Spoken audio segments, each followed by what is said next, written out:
Dans une petite maison, au bord d'un champ de blé doré, vivait Lily, une jeune fille de 14 ans aux yeux bleus perçants et aux mains calleuses. Son petit frère Tom, âgé de 2 ans, aux joues rondes et au rire cristallin, était sa seule famille. Emportée par une maladie cruelle, les avait laissés seuls, dans un silence lourd et déchirant. Lily, bien qu'elle n'ait que 14 ans, s'est retrouvée à devoir endosser le rôle de mère. Elle travaillait sans relâche dans les champs, récoltant les légumes et les céréales que les fermiers vendaient au marché. Chaque jour, elle se levait avant le soleil, le visage marqué par la fatigue, mais son cœur rempli d'une force inébranlable. Elle cuisinait de maigres repas, nourrissait Tom avec amour, lui lisant des contes pour le divertir et le rassurer. Leur quotidien était une lutte constante contre la pauvreté. Les maigres revenus de Lily ne suffisaient pas toujours à acheter de la nourriture et des vêtements chauds pour Tom. Souvent, ils se couchaient le ventre vide, se serrant l'un contre l'autre pour se réchauffer. Malgré les difficultés, Lily refusait de perdre espoir. Elle s'accrochait à l'amour qu'elle portait à son petit frère, à la promesse qu'un jour, leur vie s'améliorerait. Un jour, alors qu'elle vendait ses récoltes au marché, un homme au regard bienveillant s'approcha d'elle. Il s'appelait Samuel et il était boulanger. Touché par la détermination de Lily, il lui proposa un travail dans sa boulangerie. Lily, reconnaissante, accepta sans hésiter. Samuel, en plus de lui offrir un emploi stable, devint un véritable ami pour elle et Tom. Il les accueillit dans sa maison, les nourrissant et les protégeant. Avec le temps, la vie de Lily et Tom s'améliora. Lily, grâce à son travail acharné et à la générosité de Samuel, put offrir à Tom une vie meilleure. L'amour et la solidarité avaient triomphé de la pauvreté et de la solitude. L'histoire de Lily et Tom nous rappelle que même dans les moments les plus difficiles, l'espoir et la force de l'amour familial peuvent éclairer le chemin. Dans un marais verdoyant et brumeux, vivait une famille peu ordinaire. Il y avait Shrek, l'ogre vert au grand cœur, Fiona, sa femme au caractère bien trempé, et leur adorable petite fille, Lil Fiona. Mais il y avait aussi un problème qui hantait la famille. Le père de Shrek, un ogre corpulent nommé Ogron, avait une faim insatiable. Ogron passait ses journées à dévorer tout ce qu'il trouvait. Des cochons entiers, des montagnes de gâteaux, des barils de miel. Rien ne pouvait calmer son appétit. Il était devenu si gros qu'il ne pouvait plus bouger de son fauteuil. Shrek et Fiona étaient désespérés. Ils avaient essayé tous les régimes imaginables, mais rien n'y faisait. Ogron continuait à manger sans retenue. Lil Fiona, toujours pleine de compassion, observa son grand-père avec attention.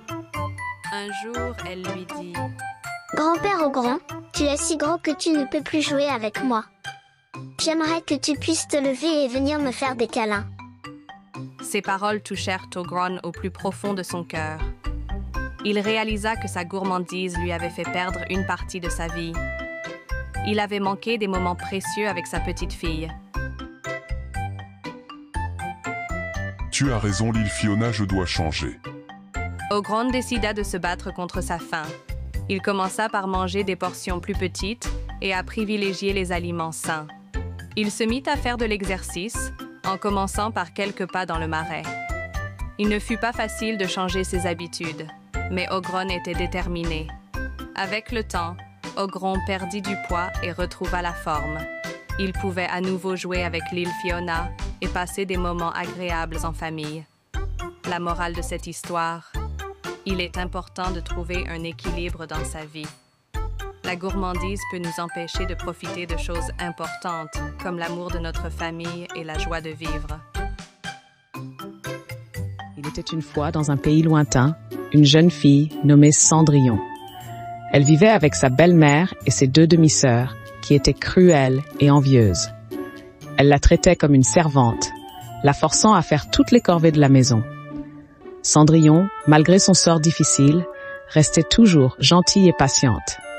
Elle passait ses journées à rêver d'une vie meilleure, d'une vie où elle serait enfin libre et heureuse. Un jour, le roi annonça qu'il organisait un grand bal pour son fils, le prince charmant, afin qu'il puisse trouver une épouse. Les 2 demi-sœurs de Cendrillon étaient ravies. Elles passèrent des jours entiers à se préparer, choisissant leurs plus belles robes et leurs plus beaux bijoux. Mais Cendrillon, elle, n'était pas autorisée à y aller.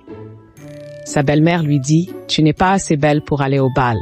Reste ici et occupe-toi de la maison. » Cendrillon était désespérée. Elle se retira dans son jardin et se mit à pleurer. Soudain, une lumière apparut devant elle. C'était une fée marraine, apparue pour l'aider. « Ne pleure pas, ma chère Cendrillon, je vais t'aider à aller au bal. » La fée marraine agita sa baguette magique et transforma une citrouille en une magnifique carrosse, 6 souris en 6 chevaux et une vieille grenouille en un cocher. Elle fit ensuite apparaître une robe de bal magnifique, des chaussures en verre scintillantes et un collier de diamants. Cendrillon, radieuse, partit au bal. Le prince, dès qu'il la vit, fut ébloui par sa beauté et sa grâce. Ils dansèrent toute la soirée, perdus dans leur bonheur. Cendrillon s'était oubliée, et quand elle regarda l'horloge, elle s'aperçut qu'il était presque minuit. Le sort de la fée marraine allait se briser. Cendrillon, précipitée, s'enfuit du bal, laissant tomber une de ses chaussures en verre sur les marches du palais. Le prince, fou amoureux, ramassa la chaussure et jura de retrouver la mystérieuse jeune fille. Il parcourut tout le royaume, essayant la chaussure à toutes les femmes. Mais aucune ne lui allait. Finalement, le prince arriva chez Cendrillon. Sa belle-mère et ses demi-sœurs tentèrent de tromper le prince, mais en vain. La chaussure ne leur allait pas. Le prince, voyant Cendrillon, reconnut immédiatement la jeune fille qu'il avait rencontrée au bal. La chaussure lui alla parfaitement. Cendrillon et le prince se marièrent, et ils vécurent heureux pour toujours.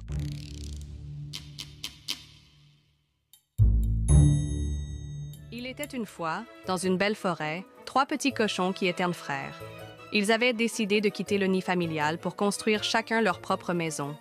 Le premier petit cochon, joyeux et un peu paresseux, choisit de construire sa maison en paille. « C'est rapide et facile !» s'exclama-t-il avec un sourire. Le deuxième petit cochon, un peu plus sérieux, opta pour le bois. « Cela prendra un peu plus de temps, mais ce sera plus solide », dit-il en clouant des planches. Le troisième petit cochon, le plus sage et le plus travailleur, décida de bâtir sa maison en briques. « Je vais faire une maison qui résistera à tout, même au grand méchant loup », affirma-t-il avec détermination.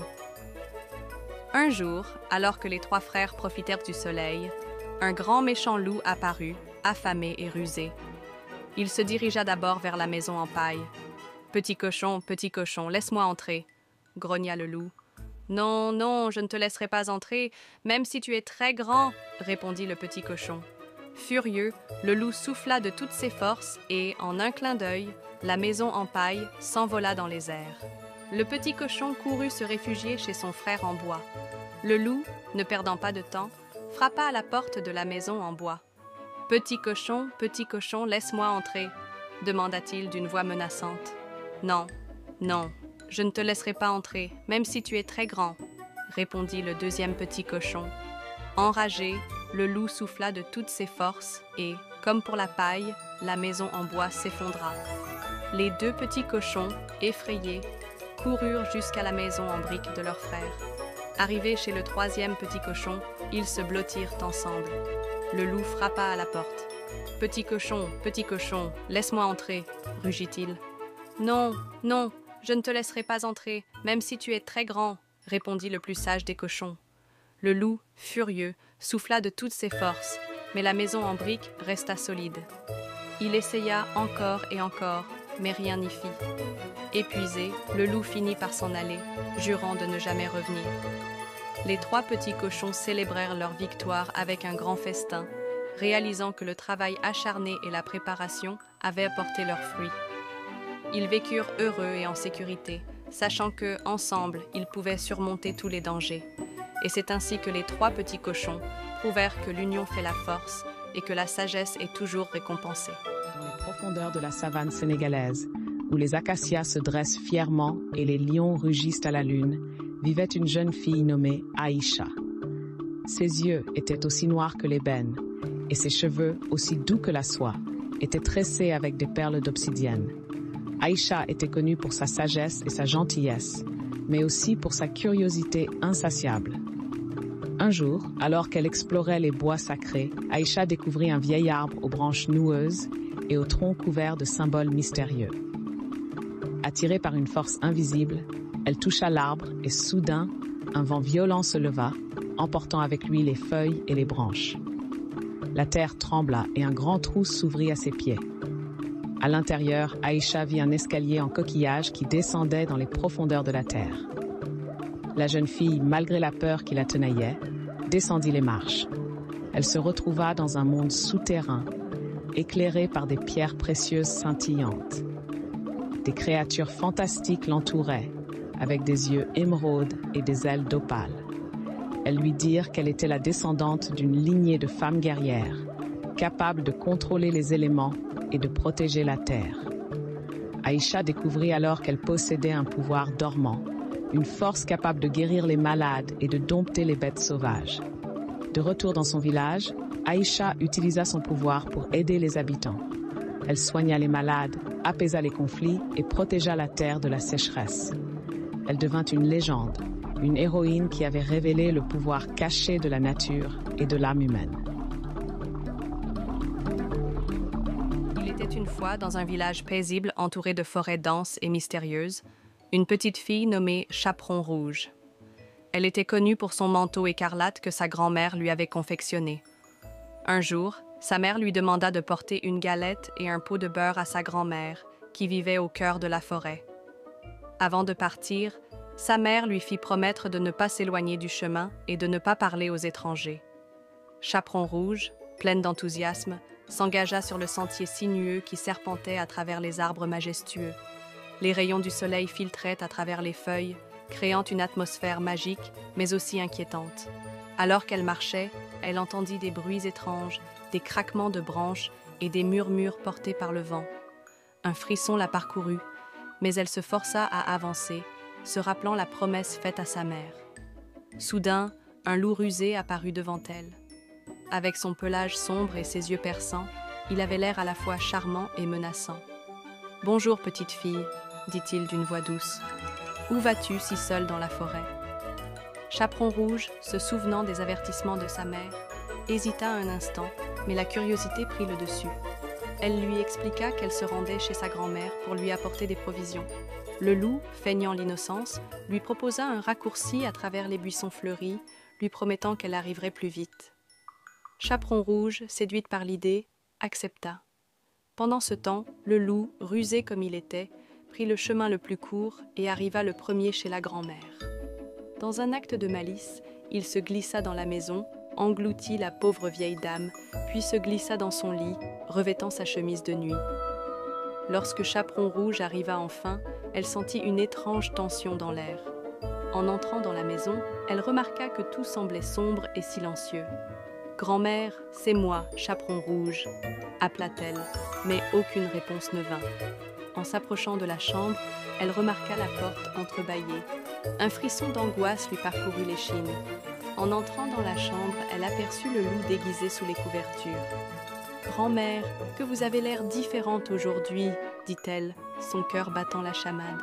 « C'est à cause de ma maladie, ma chérie, » répondit le loup d'une voix rauque. « Viens plus près, je veux te voir. » Chaperon Rouge s'approcha lentement, mais quelque chose dans la voix du loup la mettait mal à l'aise. « Grand-mère, pourquoi avez-vous de si grandes oreilles ?» demanda-t-elle, feignant l'innocence. « C'est pour mieux t'entendre, ma petite, » répondit le loup avec un sourire carnassier. « Et pourquoi avez-vous de si grands yeux ?» poursuivit-elle, la peur commençant à l'envahir.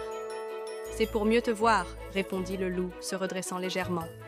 À ce moment-là, Chaperon Rouge comprit qu'elle était en danger. Elle recula lentement, mais le loup bondit hors du lit, révélant son véritable visage. « Tu es à moi, petite fille !» rugit-il, ses yeux brillants de malice. Chaperon Rouge, avec une rapidité étonnante, se mit à courir hors de la maison, le cœur battant à tout rompre. Le loup, affamé et déterminé, la poursuivit à travers la forêt, ses pas résonnant comme un tambour de guerre. Alors qu'elle courait, elle se souvint des histoires que sa grand-mère lui avait racontées sur les créatures de la forêt. Elle se dirigea vers un vieux chêne, un arbre majestueux qui avait vu tant de choses. Elle se faufila dans ses racines, espérant que le loup ne pourrait pas la trouver. Le loup, frustré, renifla l'air, cherchant sa proie. Il tourna autour de l'arbre, grognant et flairant, mais ne réussit pas à la débusquer. Profitant de l'obscurité, Chaperon Rouge se faufila hors de sa cachette et courut vers le village.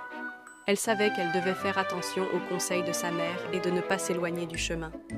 Il est important d'écouter les avertissements et de rester prudent face au danger. Il était une fois une petite fille nommée Valentina, qui avait des cheveux dorés comme les rayons du soleil. Elle vivait dans un petit village avec ses parents qui l'aimaient profondément. Malheureusement, Valentina était malade. Elle avait un cancer qui la fatiguait et l'empêchait de jouer comme avant. Avec le temps, elle commença à perdre ses cheveux et chaque mèche tombée lui faisait mal au cœur. Elle se regardait dans le miroir et se sentait moins jolie, malgré les mots réconfortants de ses parents qui lui disaient qu'elle était toujours belle à l'intérieur. Un jour, alors qu'elle se promenait dans le parc, Valentina croisa une vieille dame assise sur un banc. La dame avait un regard doux et bienveillant. Elle remarqua la tristesse dans les yeux de Valentina et lui demanda pourquoi elle semblait si malheureuse. Valentina, un peu hésitante, lui expliqua sa maladie et la perte de ses cheveux. La vieille dame l'écouta attentivement, puis lui dit « Parfois, la beauté ne se voit pas à l'extérieur, mais elle brille de l'intérieur. » Cette phrase résonna dans le cœur de Valentina, mais elle avait encore du mal à y croire. La dame lui proposa alors un cadeau unique, quelque chose que personne ne pouvait imaginer. Elle sortit de son sac un magnifique chapeau fait main, orné de plumes colorées et de petites étoiles scintillantes. « Ce chapeau, dit-elle, n'est pas seulement pour cacher tes cheveux, mais pour te rappeler que tu es spécial, peu importe ton apparence. » Intriguée, Valentina accepta le chapeau. Lorsqu'elle le mit sur sa tête, elle sentit une chaleur réconfortante l'envahir. À cet instant, quelque chose d'extraordinaire se produisit. Les plumes du chapeau se mirent à danser autour d'elle, illuminant le parc d'une lumière magique. Les enfants qui jouaient à proximité s'arrêtèrent, fascinés par ce spectacle. Valentina se mit à sourire, et pour la première fois depuis longtemps, elle se sentit belle et pleine de vie. Le chapeau devint son trésor. Chaque fois qu'elle le portait, elle se rappelait les mots de la vieille dame. Valentina commença à partager son histoire avec d'autres enfants malades, leur offrant des chapeaux similaires qu'elle avait fabriqués avec l'aide de ses parents. Grâce à cela, elle créa un groupe de soutien où chacun pouvait exprimer ses émotions et se sentir aimé, peu importe son apparence. Ainsi, même si Valentina avait perdu ses cheveux, elle avait gagné quelque chose de précieux. Une communauté, des amis, et surtout, la certitude que sa beauté venait de son courage et de son cœur. Valentina avait compris que la véritable beauté réside dans la lumière que l'on apporte aux autres, et elle illumina la vie de ceux qui l'entouraient, comme un rayon de soleil dans un ciel. Dans une petite ville tranquille, nichée au cœur d'une vallée verdoyante, vivait un jeune garçon nommé Tom. Tom était un lecteur vorace, passant des heures à dévorer des livres dans la bibliothèque de sa grand-mère. Un jour, il a trouvé un livre étrange, relié en cuir noir et orné d'un crâne souriant. La couverture était intitulée « Le retour de Slappy ». Intrigué, Tom a ouvert le livre et a commencé à lire. Le livre racontait l'histoire de Slappy, une marionnette maléfique qui pouvait prendre vie et semer le chaos. Tom a été captivé par l'histoire, mais il n'a pas pu s'empêcher de ressentir un léger frisson d'inquiétude. En fermant le livre, il a remarqué un petit mot écrit à l'intérieur. « Slappy t'attend ». Tom a essayé d'ignorer ce message, mais il ne pouvait pas se débarrasser de la sensation que quelque chose n'allait pas. Le lendemain, Tom a trouvé une boîte en bois dans sa chambre. La boîte était ornée du même crâne souriant que sur la couverture du livre. Avec hésitation, il a ouvert la boîte et a trouvé une marionnette de bois à l'intérieur. La marionnette ressemblait étrangement à Slappy. Tom a essayé de mettre la marionnette de côté, mais il a senti une main froide lui serrer le poignet. La marionnette bougeait. Slappy était vivant. Tom a essayé de crier, mais sa voix s'est perdue dans un murmure. Slappy lui a dit « Maintenant, tu es à moi ». Tom, paralysé par la peur, ne pouvait que regarder Slappy prendre vie. Les yeux de la marionnette brillaient d'une lumière malveillante et un sourire cruel s'étalait sur son visage de bois. Slappy commença à parler d'une voix rauque et menaçante, promettant à Tom des nuits blanches et des cauchemars innommables s'il ne l'obéissait pas. Tom, terrifié, essaya de se débarrasser de la marionnette, mais Slappy était plus fort qu'il ne le pensait.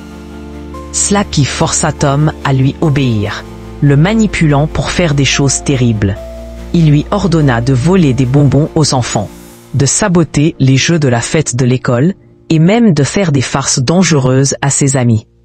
Tom, pris au piège de la malédiction de Slappy, se sentait de plus en plus mal à l'aise. Il se rendit compte que Slappy ne voulait pas seulement le contrôler, mais le détruire de l'intérieur. Un jour, Tom, épuisé par les actions de Slappy et rongé par la culpabilité, décida de se rebeller. Il prit une profonde inspiration et d'une voix ferme, dit à Slappy qu'il ne l'obéirait plus. Slappy, furieux, tenta de le punir. Mais Tom, guidé par sa conscience, lui résista. Il prit la marionnette et la jeta dans le feu de la cheminée. Slappy, criant de rage, fut réduit en cendres. Tom, libéré du joug de Slappy, réalisa que la véritable force ne résidait pas dans la puissance, mais dans le courage de faire le bien.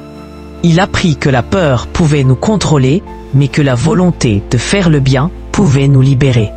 Morale, ne jamais laisser la peur nous contrôler et toujours choisir le chemin de la vertu. Lou et les 7 chevreaux, le cœur plus rusé que les crocs. Dans une petite maison au bord de la forêt, vivaient 7 joyeux chevreaux avec leur maman. Un matin, alors que le soleil perçait à travers les feuilles, la maman les rassembla tous. « Mes chéris, je dois aller chercher de quoi manger. Fermez bien la porte et surtout, ne faites jamais entrer le loup. »« Comment le reconnaîtra-t-on » demanda le plus petit. « Il a une grosse voix grave et des pattes noires. Méfiez-vous de lui plus que de tout. » Et la maman s'en alla, le cœur lourd. Mais ce qu'elle ne savait pas, c'est que dans les buissons, un loup aux yeux jaunes les avait écoutés. Il lécha ses babines. « Je vais les tromper, et je vais festoyer. » Il se présenta à la porte. « Ouvrez, mes petits, c'est moi, votre maman. » Mais sa voix rauque fit trembler les vitres. « Tu n'es pas notre mère, » cria le deuxième. « Elle chante comme un ruisseau, toi comme un orage. » Furieux, le loup courut chez le boulanger. « Donne-moi du miel pour adoucir ma voix, ou je te dévore avec ton pain. » Puis, chez le meunier, il plongea ses pattes dans la farine pour qu'elles paraissent blanches. De retour, il frappa à la porte. « C'est maman, écoutez ma voix douce et regardez mes pattes blanches. » Les chevreaux hésitèrent. La patte semblait douce. La voix chantonnait. La porte s'ouvrit. Et le loup bondit. Il renversa les chaises, renifla l'air. Poursuivit les petits qui criaient et fuyaient. Il en trouva un sous le lit, un dans la marmite, un dans l'armoire. 6 furent avalés. Mais le plus petit, tremblant, s'était caché dans le coucou de l'horloge.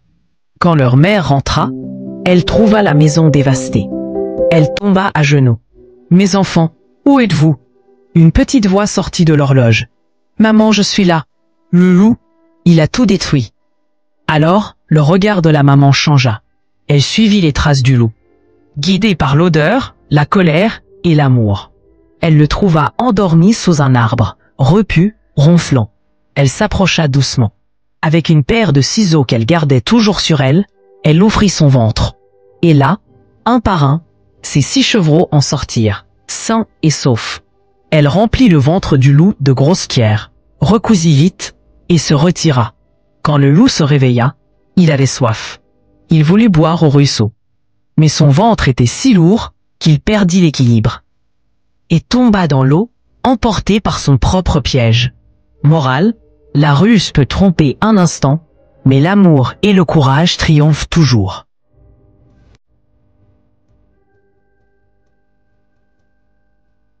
Aladdin et l'ombre du sablier noir. Il était une fois, dans le royaume flamboyant d'Agraba, un jeune homme nommé Aladdin, autrefois voleur des rues, devenu prince grâce à son courage et à l'amour de la princesse Layla. Ensemble, ils gouvernaient avec bonté, protégeant les plus faibles et défendant la justice. Leur cœur était uni par plus qu'un amour royal, une foi commune en la paix et la vérité. Mais un soir d'équinoxe, Alors que le soleil disparaissait derrière les dunes, un vieil étranger encapuchonné arriva au palais. Il marchait pieds nus, le visage caché sous un voile de sable.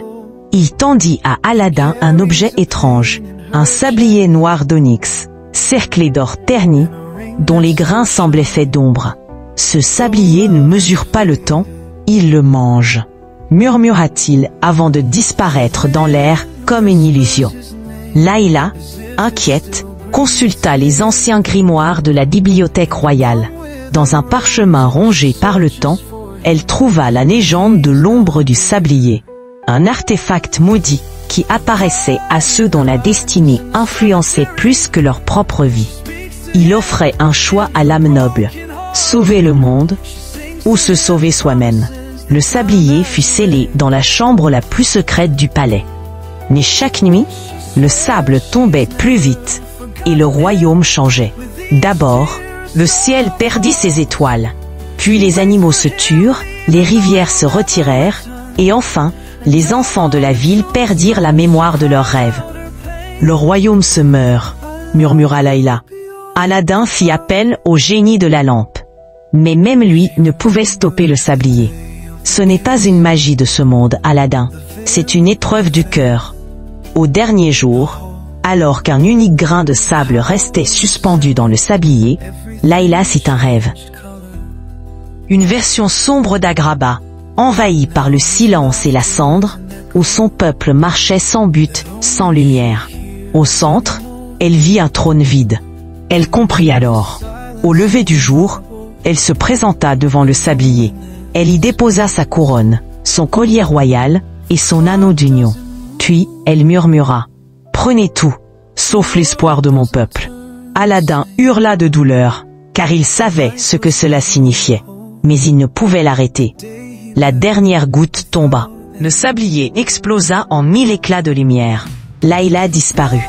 Mais le royaume fut sauvé. Le soleil brilla de nouveau. Les enfants rêvèrent. Les fleurs repoussèrent. Et dans les jardins du palais, une rose blanche inconnue fleurit là où Layla s'était tenue. À chaque aube, une brise portait sa voix. Ce que l'on donne par amour n'est jamais perdu.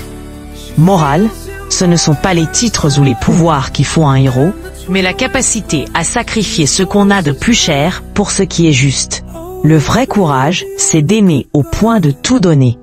Naine sans retour. Dans la forêt de Verdombre, un grand événement se préparait. La course annuelle pour remporter la carotte d'or. Une carotte géante, brillante comme du soleil, promise au plus rapide des lapins. 3 jeunes frères lapins, Lily, Coco et Plume, se mirent sur la ligne de départ, le cœur battant. Mais dans l'ombre des fougères, Tapio, un vieux loup rusé, les observait en silence. 3 jeunes lapins en sueur, rien de mieux qu'un buffet qui court vers moi, ricanait-il. Il se posta, à mi-chemin, bien déguisé, prêt à détourner chacun vers un piège savamment préparé. Premier tour. Lily, la rapide Lily, bondissait comme une flèche. Elle croisa bientôt une vieille taupe voûtée. C'était Tapio, avec une cape poussiéreuse et des lunettes cassées. « Petite, tu vas te perdre par là. La colline rouge est derrière le grand rocher, à gauche. » Confiante, Lily le remercia et tomba dans un marécage. L'eau glaçait ses pattes et les ronces l'empêchaient d'avancer. « C'est pas normal, c'était pas marqué sur la carte », murmura-t-elle, réalisant trop tard qu'elle s'était fait avoir. Deuxième tour. Coco, le téméraire Coco, fonçait sans réfléchir. Il aperçut un castor moustachu qui agitait une pancarte. Demi-tour, jeune sportif. Il y a un raccourci secret par le sentier ombragé. Coco, un peu prétentieux, se dit que les vrais gagnants prenaient des risques. Mais le sentier la mena droite au bord d'une falaise escarpée, où les pierres glissaient dangereusement. Il eut juste le temps d'agripper une racine avant de tomber. Troisième tour. Plume, la prudente Plume, avançait doucement, lisant chaque panneau, observant le vent, écoutant les oiseaux. Quand il croisa une petite souris au chapeau violet, Tapio déguisé encore, celle-ci lui proposa « Descends par la rivière, c'est plus rapide et tu arriveras sec comme un gland. Mais Plume fronça les sourcils. Depuis quand les souris sentent le chien mouillé, pensa-t-il. Il fit semblant de suivre le conseil, puis fit demi-tour discrètement et reprit la bonne direction. Au sommet de la colline rouge, la carotte d'or scintillait sous le soleil. Plume grimpa, haletant, et arracha la carotte du sol, sous les acclamations des oiseaux et des écureuils. Soudain, un hurlement se fit entendre dans la forêt. Ah ! Tapio, en roulant piéger Plume une dernière fois, était tombé dans sa propre fosse piégée, creusée pour attraper les lapins. Les trois frères se retrouvèrent enfin. Lily toute boueuse, Coco décoiffée et Plume rayonnant. Ils coupèrent la carotte d'or en 3 parts égales. La victoire, c'est bien, dit Plume, mais la méfiance et l'intelligence, c'est mieux. Morale, ne courez pas aveuglément vers la victoire. Ceux qui réfléchissent arrivent plus loin et entiers. Une fois, dans une ville entourée de collines dorées et de forêts mystérieuses, un riche marchand veuf qui vivait avec ses 6 enfants, 3 garçons courageux et 3 filles d'une grande beauté. La plus jeune, que l'on appelait simplement Belle, était aussi douce que brillante. Tandis que ses sœurs ne rêvaient que de bals, de bijoux et de prétendants fortunés, Belle préférait la lecture, la musique et les longues promenades dans les jardins. Elle était la lumière silencieuse d'un monde souvent trop bruyant. Un jour, la fortune de leur père disparut. Des bateaux coulèrent, des dettes tombèrent, et leur belle maison fut troquée contre une humble ferme à la campagne. Ses sœurs pleuraient leur gloire perdue, mais Belle, elle, s'adapta, sans se plaindre.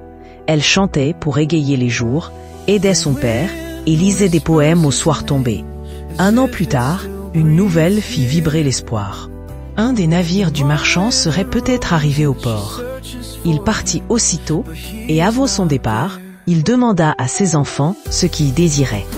Les sœurs demandèrent perles, soie, parfums rares. Belle, elle, demanda simplement une rose, une seule, rouge comme le cœur. Mais hélas, arrivé au port, le marchand ne retrouva rien. Dépité, il rentra, pris dans une tempête glaciale.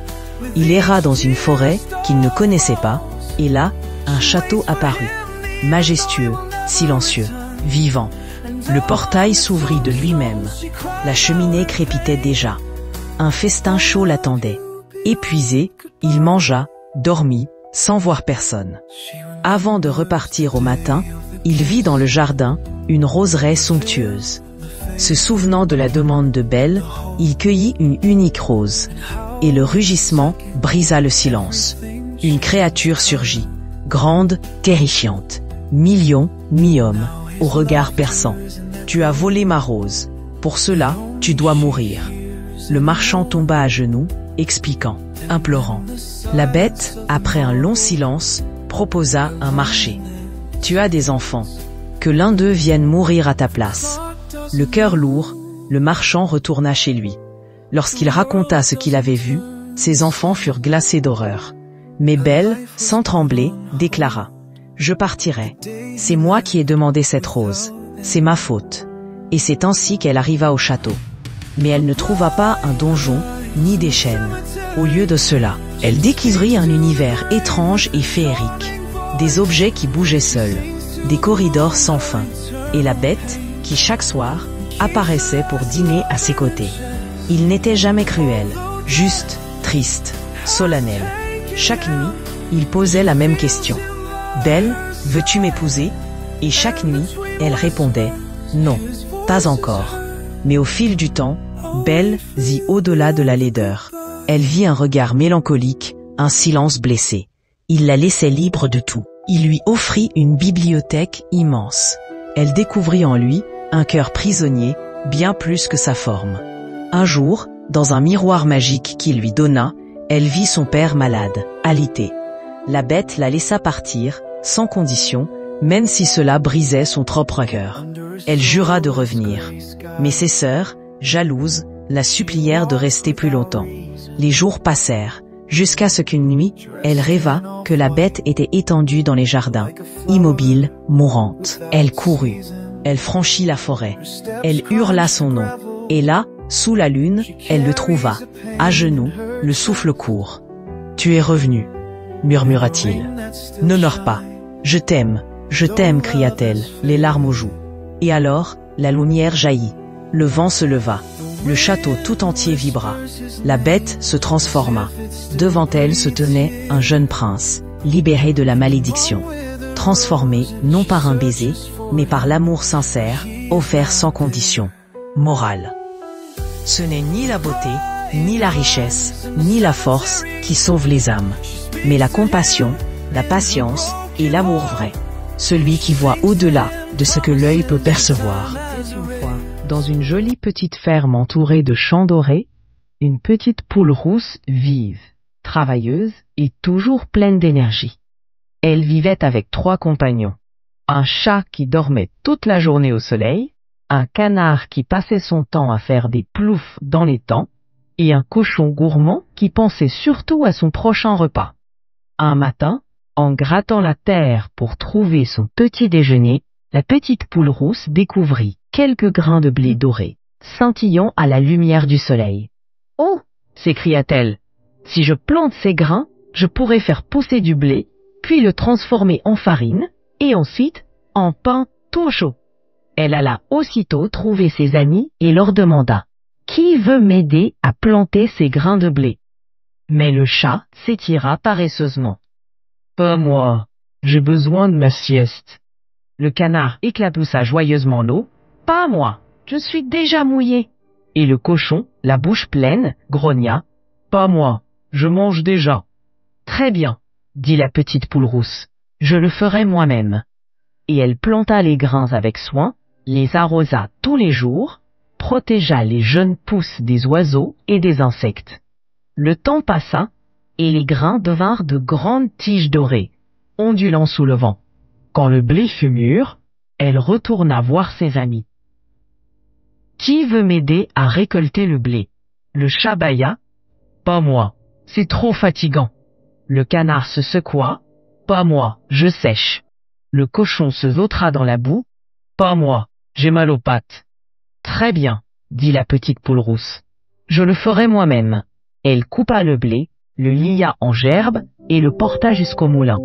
Avant de partir, elle demanda encore une fois « Qui veut m'aider à moudre le blé pour en faire de la farine ?» Les 3 répondirent en chœur « Pas moi !» Alors elle y alla seule, passa des heures à faire tourner la meule, et revint avec un sac de farine toute fraîche. « Qui veut m'aider à faire du pain ?» demanda-t-elle une dernière fois. « Pas moi !» dit le chat. « La pâte me colle aux pattes. »« Pas moi !» dit le canard. « J'ai horreur de la farine. »« Pas moi !» dit le cochon. « J'ai un gâteau à digérer. »« Alors, je le ferai seul. » Elle pétrit, elle laissa lever, elle enfourna la pâte, et bientôt une délicieuse odeur de pain chaud remplit toute la ferme. Ses amis, attirés par le parfum, accoururent. « Qui va manger ce bon pain ?» demandèrent-ils avec de grands sourires. Mais la petite poule rousse, sans se fâcher, leur répondit doucement. « Moi seule ai travaillé du début à la fin. Moi seule le mangerai. » Et elle se régala, pendant que les autres la regardaient, le ventre vide et le cœur un peu honteux. Morale. Celui qui ne veut pas semer, ne récolte pas. L'effort et la persévérance sont toujours récompensés, même si personne ne vous aide au départ.